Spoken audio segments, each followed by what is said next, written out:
হরে কৃষ্ণ। আজ 11ই আষাঢ় 1431 ও 26শে জুন 2024 বুধবার। আজ আমি শ্রীমদ্ ভাগবতম পাঠ করছি। শ্রীমদ্ ভাগবতমের 3য় স্কন্দ 2য় অধ্যায়, ভগবান শ্রীকৃষ্ণের স্মরণের শ্লোক 17, 18 ও 19। অডিওর শুরুতে আমার সকল ভক্তিমতী মা ও ভক্তবৃন্দের শ্রীচরণে আমার কোটি কোটি দণ্ডবত প্রণাম জানাই। আমি আমার সকল ভক্তবৃন্দ ভক্তিমতী মায়ের কাছে আবেদন করছি, আপনারা যে যেখান থেকে এই অডিও শ্রবণ করবেন, প্রথম থেকে শেষ পর্যন্ত শ্রবণ করবেন এবং শ্রবণের পরিশেষে এই ছোট্ট ইউটিউব চ্যানেল জীবনের পূর্ণতাকে সাবস্ক্রাইব করে অনেক দূর ছড়িয়ে অনেক দূর এগিয়ে যেতে সহযোগিতা করুন। নারায়ণ হে নারায়ণ, ভবভয়হরণম নারায়ণ। শ্লোক 17। দুনতি চেতো শরতো মমৈতদ যদাহ পদাবভিবন্ধ পিত্র তাতাম্ব কংসাদুরুশঙ্কিতানাং প্রসীদতং নহ কৃত নিষ্কৃতীনাম।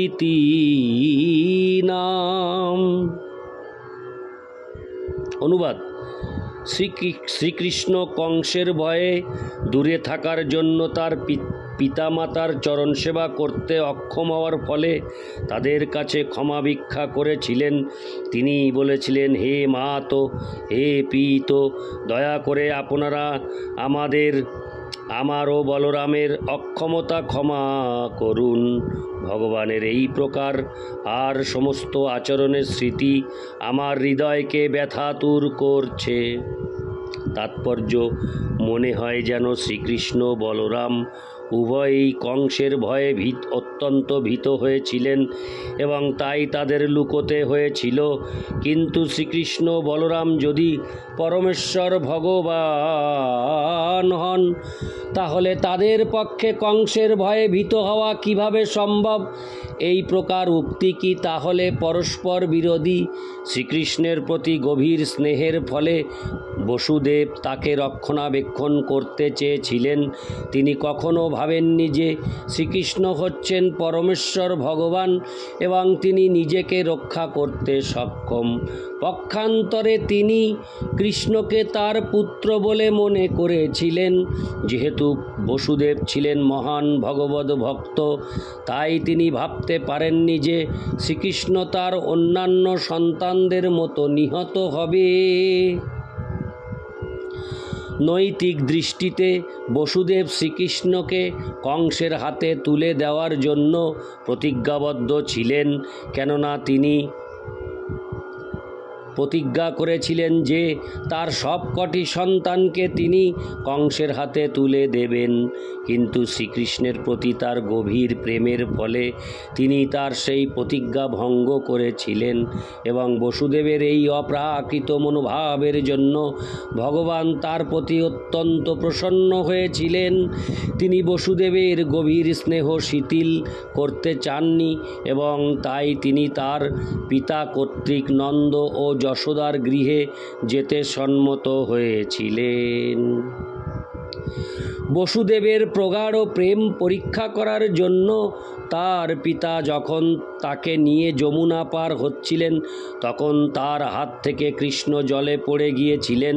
বসুদেব তার পুত্রের জন্য তখন পাগলের মতো হয়ে গিয়েছিলেন এবং নদীর গভীর জল থেকে তাকে উদ্ধার করার জন্য উন্মত্তের মতো চেষ্টা করেছিলেন।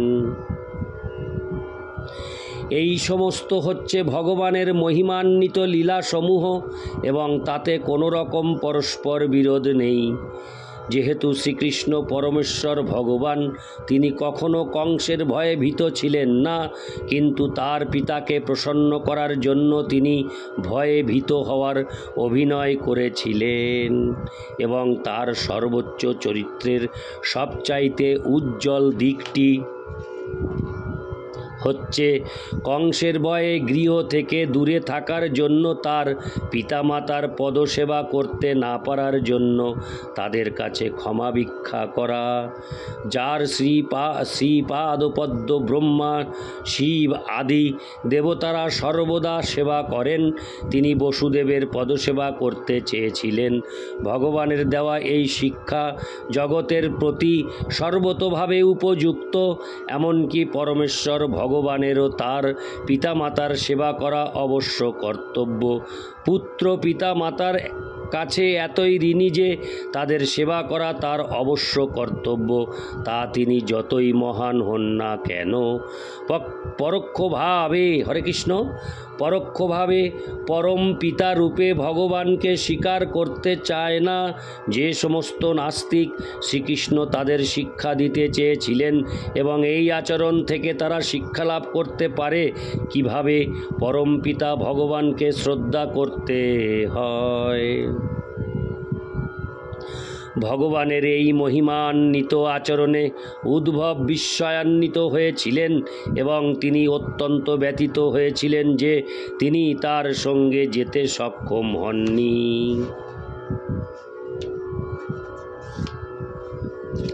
হরে কৃষ্ণ। ইতি শ্লোক 17। শ্লোক 18। কোবা অমুষাঙ্ঘ্রিসরোজরেণুং বিস্মর্তুমিষিত পুমানো বিজিঘ্রণ যো বিস্ফুরদভ্রুবিটোপেন ভূমের ভারং কৃতান্তেন তিরস্কার। অনুবাদ: যারা পৃথিবীকে ভারাক্রান্ত করেছিল, ভগবান শ্রীকৃষ্ণ শুধুমাত্র তার ভ্রুভঙ্গিরূপ কৃতান্তের দ্বারা তাদের সংহার করেছিলেন। তার চরণ কমলের রেণু এমনকি একবার মাত্র যিনি আঘ্রাণ করেছেন, তিনি কি আর তা বিস্মৃত হতে পারেন? তিনি কি আর তা বিস্মৃত হতে পারেন? তাৎপর্য: যদিও ভগবান শ্রীকৃষ্ণ এক আজ্ঞা পালনকারী পুত্রের মতো আচরণ করেছিলেন, তবুও তাকে একজন সাধারণ মানুষ বলে মনে করা যায় না। তার কার্যকলাপ এতই অসাধারণ ছিল যে কেবলমাত্র তার ভ্রুকুটি বিলাসের দ্বারা তিনি পৃথিবী ভারাক্রান্তকারী দুষ্কৃতকারীদের সংহার করেছিলেন। ইতি শ্লোক 18। শ্লোক 19। হরে কৃষ্ণ। শ্লোক 19।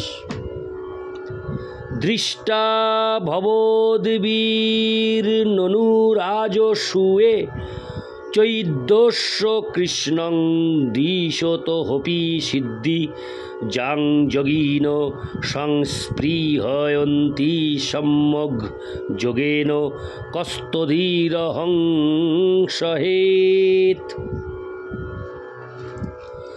অনুবাদ: আপনি নিজেও দেখেছেন কিভাবে চেদিরাজ শিশুপাল কৃষ্ণ বিদ্বেষী হওয়া সত্ত্বেও যোগীরা সম্যক যোগ অনুশীলন করার প্রভাবে যে সিদ্ধিবাঞ্ছা করেন সেই সিদ্ধি লাভ করেছিল। তার বিরহকে সহ্য করতে পারে। তার বিরহ কে সহ্য করতে পারে? তাৎপর্য: শ্রীকৃষ্ণের অহৈতুকী কৃপা প্রদর্শিত হয়েছিল মহারাজ যুধিষ্ঠিরের রাজসূয় যজ্ঞের বিরাট সভায়। তিনি তার শত্রু চেদিরাজের প্রতিও কৃপা প্রদর্শন করেছিলেন। সে ছিল সর্বদা তার পিতা ঈর্ষাপরায়ণ প্রতিদ্বন্দ্বী। যেহেতু প্রকৃতপক্ষে ভগবানের কোনো প্রতিদ্বন্দ্বী হওয়া সম্ভব নয়, তাই চেদিরাজ ভগবান শ্রীকৃষ্ণের ঘোর বিদ্বেষপরায়ণ ছিল। সেদিক দিয়ে সে ছিল কংস ও জরাসন্ধের ন্যায় অসুরদের মতো। মহারাজ যুধিষ্ঠিরের রাজস্ব ও যজ্ঞের সভায় শিশুপাল শ্রীকৃষ্ণকে অপমান করেছিল এবং ভগবান অবশেষে তাকে সংহার করেছিলেন। কিন্তু সেই সভায় উপস্থিত সকলেই দেখেছিলেন যে চেদিরাজের দেহ থেকে এক জ্যোতি বেরিয়ে এসে ভগবান শ্রীকৃষ্ণের দেহে লীন হয়ে গিয়েছিল। তার অর্থ হচ্ছে চেদিরাজ ভগবানের দেহে লীন হয়ে যাওয়ার সাযুজ্য মুক্তি লাভ করেছিল, যা হচ্ছে বহু কৃচ্ছ সাধনার প্রভাবে জ্ঞানী ও যোগীদের ঈপ্সিত সিদ্ধি। বাস্তবিক পক্ষে যারা মনের জল্পনা কল্পনা বা যোগবলের দ্বারা পরম সত্যকে জানবার চেষ্টা করে, তারা ভগবানের হস্তে নিয়ত অসুরদের গতি প্রাপ্ত হয়।